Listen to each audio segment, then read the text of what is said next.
All right. So thank you so much, Joe, for coming on with me tonight. I really appreciate that. Really Thank you. appreciate you having me. Yeah, this is fun. Just like a conversation with a friend, Yeah, which it was. exactly. Exactly.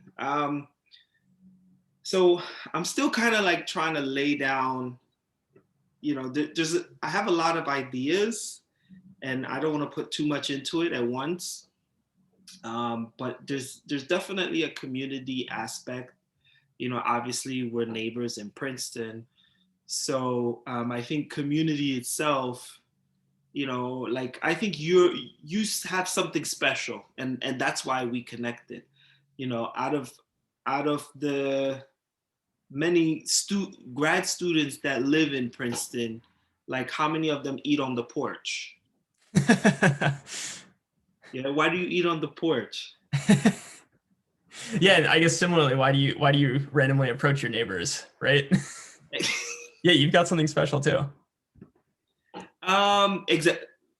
That was like a reverse question. I like that, but no, exactly. Like I, I mean, we're social creatures, right? And it's really hard for me to kind of, I think this is my greatest strength and greatest weakness. I see people with this head down mentality, like, all right, I need to achieve these things, and they put their head down and everything else goes to the side, and they're just focused on those three things. And for me, if you say, all right, Alexi, what are the three things you want to work on? I'm like, these are the three things. But I just need to like connect with the world outside, and like I can't get lost in like just daily emotion, and those emotions that's bubbling inside. Like, so I think people are able to just kind of suppress all that and just like focus on whatever it is, like, but to me it's like, well, what about people? It's I feel that kind of strong urgency to care and know about people. And I think I'm more like that because people in general are so shut down, so I have neighbors who I'll see every day for like 1, 2, 3, 4 years, and it's just like a hi Alexi, and they just keep going, and that's all they know. Is that they know my name and they just say hi Alexi, and that's kind of the normalcy. It's just like they're rushing to work, they're rushing home, and that's just the normalcy. So you're lucky if you could say, how was the Super Bowl, and talk to them for 5 minutes once in a while.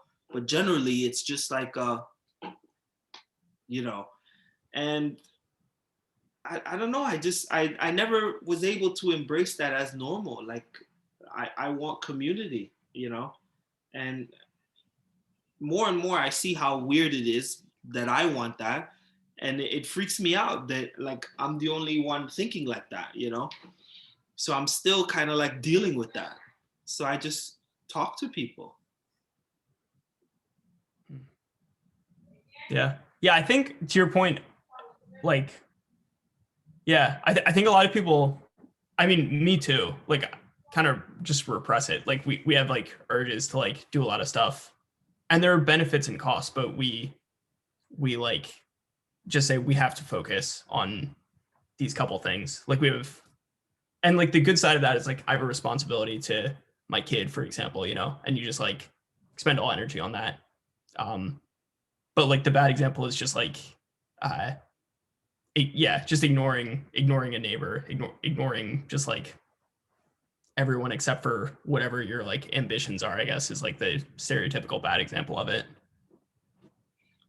Yeah, so I've kind of like just,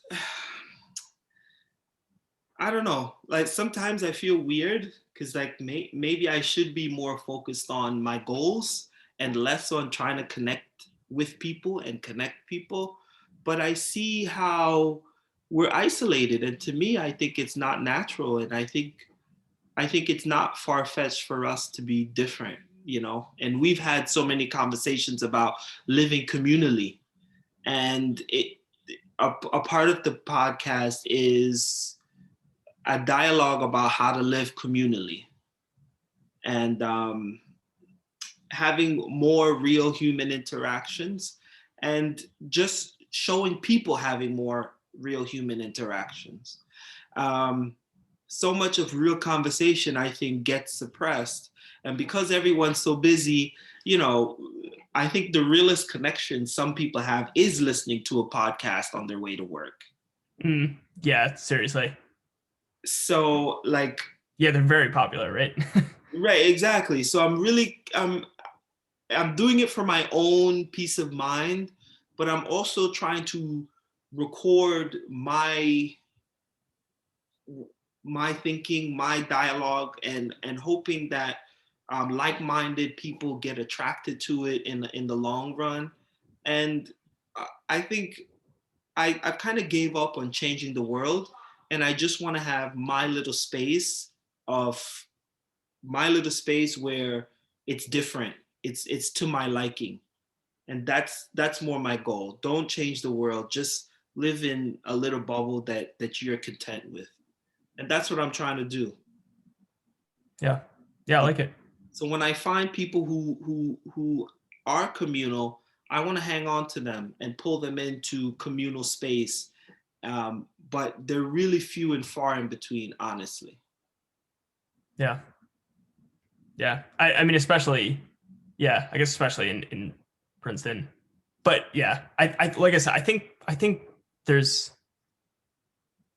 I think people have a desire for it. It's just kind of suppressed.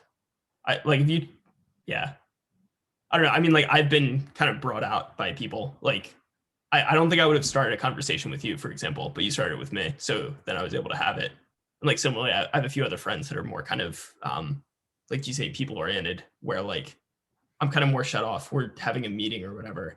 You've talked before, like you should have longer meetings where you can really talk about yourselves instead of just talking about like environmental policy, for example.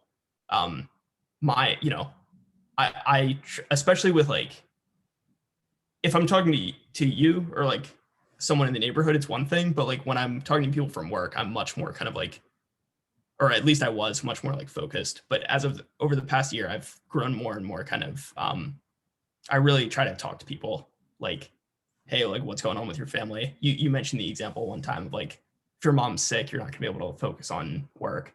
So like that's important. Um, so yeah, I think, you know, other people have brought it out in me, including you. So Yeah, I think that's also one of your strengths. You're able to like retain conversations and like bring it in there. I really appreciate that. Yeah, so I'm looking forward to having more talks with you, and we'll figure out how to do it. Okay. sounds good. Yeah, looking forward to it, Alexi. I look forward to being back in the neighborhood too in a month or so. Yeah. All right. Fingers crossed. Good luck with your dad, and keep me posted. Will do. All right. Stay in touch. Thanks, Alexi.